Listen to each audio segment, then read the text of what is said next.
Welcome back to Resourcive as a podcast, the all Kyle version. Kyle, what's going on in our business? Yeah. As you know, lots going on this week and really over the last couple months and leading up to this. I'll actually kind of throw it back your way to talk about it. But obviously the acquisition's the big news, right? Resourcive getting acquired.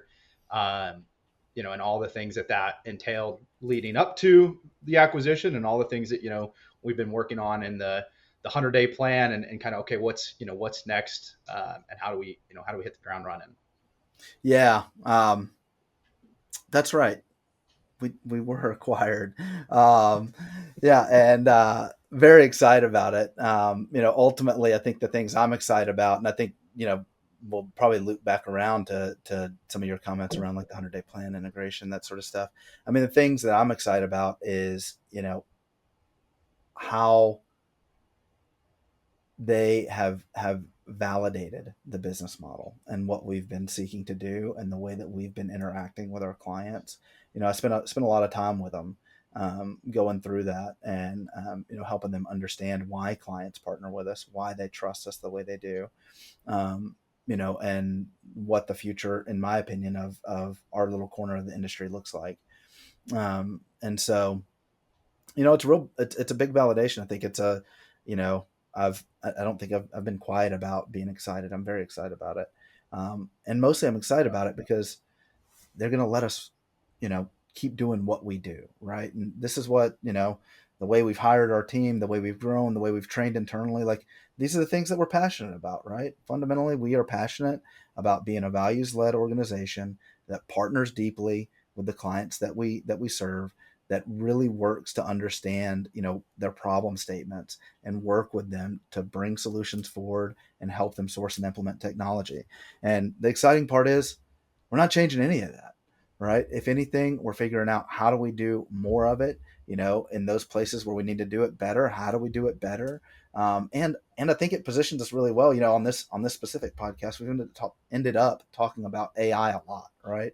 And that Yep. is that is going to be a future area, for us, where we are going to be able to leverage the same business model that we have been across, network, voice, cyber, managed services, and cloud, and actually bring that in and partner with our clients deeply, just as an example, right? But um, I'm very excited about it, and excited because we're not changing; we're just doing more of it, and that's great for obviously for me personally, but also for our team. We've spent a lot of time, working towards mastery on this, and so it's Yeah, exciting time for us. it does feel more like an acceleration, of the things that we're already doing, right? Both client facing, and then even I think selfishly what I get excited about is through that validation comes focus with operational excellence, and then kind of more a higher level of maturity within those operational practices that then delivers that scale, right? Yeah. And it's stuff that, again, like we've been doing, which is why I believe part of the why we were acquired is those practices. And so I think it's more about hitting the gas on a direction that we were already chartering forward in. So Yeah. uh, yeah, I think it's to your point, like it's validating, not only the business model, but Resourcive specifically, and the value that our team brings to market and to our customers. Yeah. How I mean, obviously we've been putting a quite a bit of time around, the actual integration and what's next, and how we make sure we capture all the synergies that are possible here.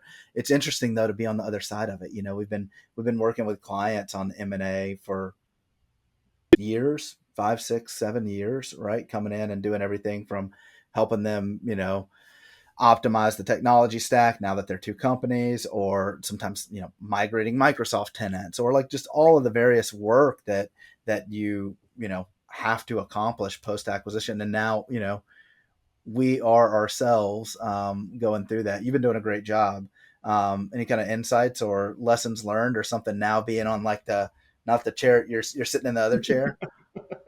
Yeah, I think one of the more, it's something that we do and talk about with clients, but it just brought it back to kind of front of mind is the human element, right? Yeah, And even what I mean by that is sometimes like the feelings around all of those things, right? When you talk about how do you take what are two different organizations and start, blending pieces of them together. Obviously you have pride of ownership on different sides, or things it's like, oh, I built this, or I've done it a certain way, and now like, it's not even just the mechanics of process, but it's also a people element too that you've got to navigate. And build that teamwork of like, hey, we're trying to come together here, try to collaborate in an effective way, but also get stuff done, move it yeah. forward. So that's been something that's like, yeah, that when you're actually wearing the shoes, sometimes they feel just a little bit different. Yeah, for sure. So one of the things on your point on the people element, right? It's like I have spent more time than I have in the past thinking about change management, right? And all the Yep. communication that's necessary. I and there's little tests you can take out there, on this, but like I have a pretty high tolerance for change, right? But not everyone is that way, and recognizing that not everyone's that way, and then taking the steps you need to around ensuring that time is carved out for questions, over communicating, because it's like I've got to think. I've been working on this for a while, right? Like I've thought through lots of different parts of it, but like I have to set all that aside and go back and be thinking through, okay, like what are all the actual change management best practices that I need to be implementing? And it's something that a lot of the technology leaders we work with actually, especially at the CIO level, they spend a lot of their time on that. At least the ones that I've worked with that are really really good, right? I mean, it's a big differentiator among the ones that focus on it and are great at it, and the ones that don't. Well, I'll borrow a comparison from a different. It's not for M&A per se. I think it comes from like some finance terms, but it's the difference between reasonable and rational. And Yeah, so, if you're thinking about it from like the most rational perspective, and just being highly efficient, almost mechanical, it's like, well, hey, if we're going to rip that thing out, like let's go day one and just start hit the sledgehammers into the wall, rip up the carpet, and lay the new groundwork, and we'll be done in 10 days. um, but what that fails to you know bring into focus is the reasonableness of that, and what you're talking about, change management, is like, hey guys, like we need to communicate this to the right people on both kind of on the different entities, when you're doing M&A practices, or even divestiture, right? Like any of this stuff, that you're communicating, you're giving people time to adjust to those things, both in the planning, even sometimes, like, again, like the emotional aspect of it, of there is change coming to how we're doing those things, or maybe it's slightly different, or whatnot. And so that part of change management, I think, is one of the more important parts, as much as what I think about operationally, which is just hey, we're going to remove that wall, so like yeah, knock it out. yeah. Yeah, sometimes I think if left to your own devices, you'd have that remodel done in a week, bud. But Yeah, your family would be living in the yard while it happened.